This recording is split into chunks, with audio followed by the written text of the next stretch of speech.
Okay guys, we're going to start fitting the Talon to the back of the boat and also the 360 imaging transducer. There's a couple of ways this can be fitted. We can either fit it straight to the transom of the boat. If you've got a flat transom, it can just bolt straight on, nice and easy. The other option, and this is more comes into effect if you've got a curvature either side of the engine and you need to come out off that, or if you don't want to have too many bolt holes through your transom. And that's using the Talon and 360 bracket system, and that's what we've got in front of us here. Essentially there's three versions.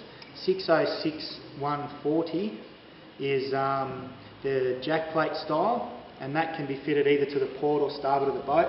And what we've got in front of us here is 606-144, which is the starboard side bracket that is sandwich style, and basically it fits between the engine and the hull, so it sandwiches in between. If you're only using one of these brackets, on the other side of the engine you've got to fit this spacer so that obviously everything lines up. However, in our case, fitting to the Larsen, we're going to have a Talon on one side and 360 transducer on the other side, so we can just have one of these brackets bolted on one side of the engine and a port bracket bolted onto the other side of the engine. So just to give you an idea of what's in the kit, this is the part that bolts in between the engine.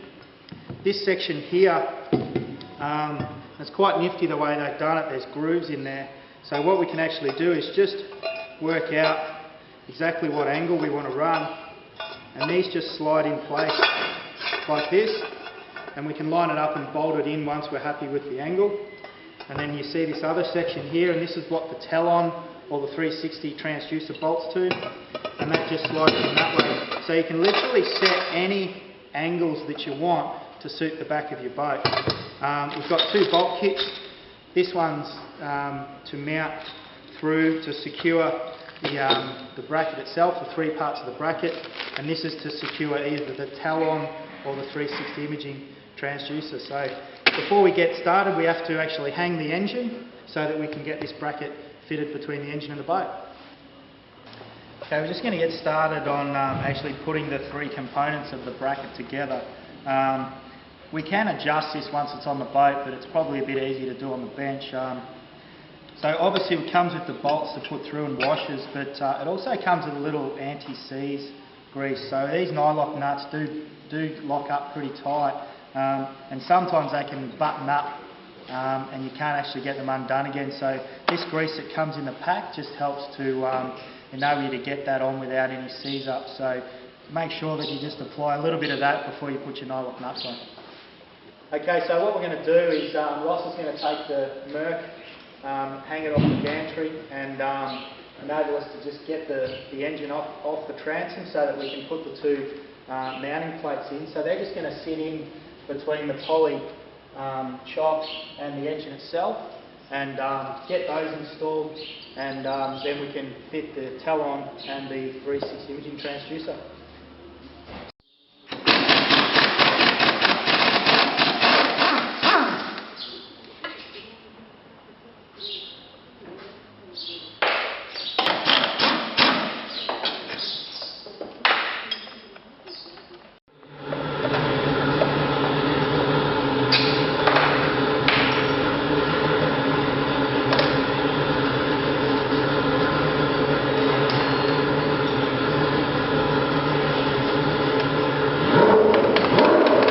Okay, so we're just going to fit the port side bracket first.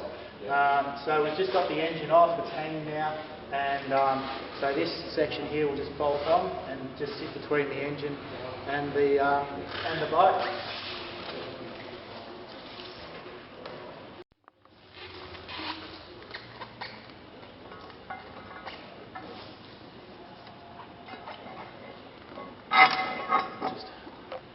Nut them up loose.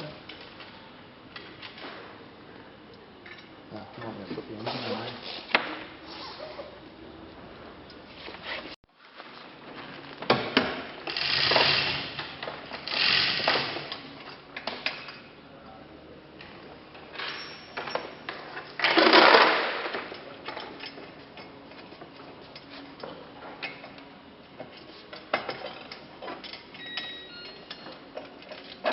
So Ross from Boats and Moors just helped us get the 2 brackets fitted, engine off, put those brackets, we've got one either side. So as you can see, absolutely couldn't be any stronger. You know, Minn Kota don't mess around when they engineer stuff, and these are very solid, they're not going anywhere. So we're just going to make some fine tunes and get them all level how we want them, and then we'll hang the Talon electric anchor spike and the 360 transducer.